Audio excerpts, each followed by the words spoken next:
तो जलवायु को निर्धारित करने वाले कारक को हम लोग देखेंगे। तो यहाँ पर भारत का मैप ऑलरेडी बनाया गया है।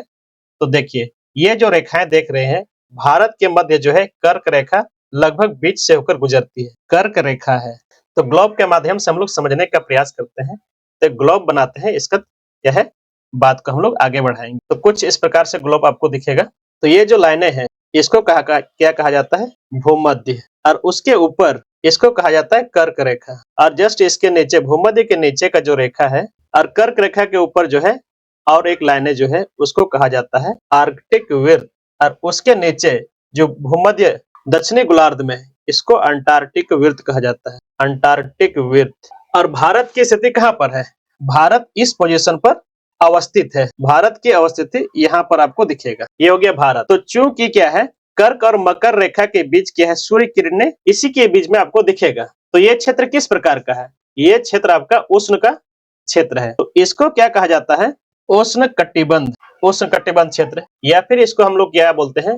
ट्रॉपिकल, यानी कि गर्म वाला क्षेत्र। और उसके ऊपर देखिए, ऊपर का क्षेत्र यहाँ पर ये क्या है? दोनों मिक्स वाला क्षेत्र है, गर्म और ठंडा। यही पड़ रहा है, गर्म और ठंडा क्षेत्र। इसको क्या कहते हैं हम लोग? उपोष्ण बोलते हैं।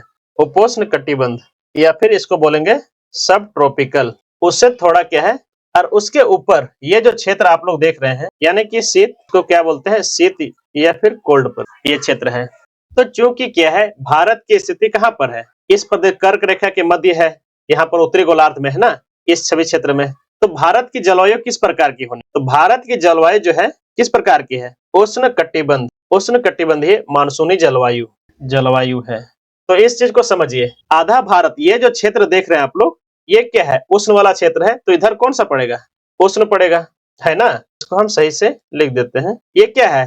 ठंडा और गर्म दोनों है, थोड़ा थोड़ा मिक्स करके है। तो इसको बोलते हैं उपोष्ण। उपोष्ण वाला क्षेत्र है। तो सैद्धांतिक रूप से अगर हम लोग देखें तो भारत की जलवायु क्या होना चाहिए?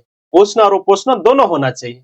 लेकिन भारत की जलवायु आप लोग क्या बताएं कि उष्ण कटिबंधीय मानसूनी जलवायु है। तो सैद्धांतिक रूप से ये निकल के आता है। लेकिन यहाँ पर क्या है, ये जो रेखाएं आप लोग देख रहे हैं, किसी भी क्षेत्र की जलवायु को क्या है निर्धारित करने के लिए केवल और केवल क्या है, ये रेखाएं नहीं होती है, उसमें क्षेत्रीय कारक भी है। तो कौन कौन से है? एक तो देखे यहाँ पर आपको हिमालय, हिमालय के जो है, और यहाँ पर एक थार जो रेगिस्तान है।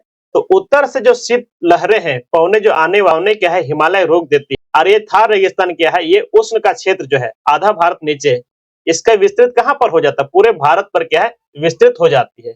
जिसके वजह से क्या है, भारत की जलवायु क्या है, उष्ण कटिबंधीय मानसूनी जलवायु है। और मानसूनी किसको कहा जाता है? वर्षा करने वाली पवने को मानसूनी कहा। जब हम लोग जलवायु पढ़ेंगे तो वहां से क्या है, मानसूनी जलवायु को हम लोग डिटेल से देखेंगे। आज के लिए बस इतना ही। धन्यवाद।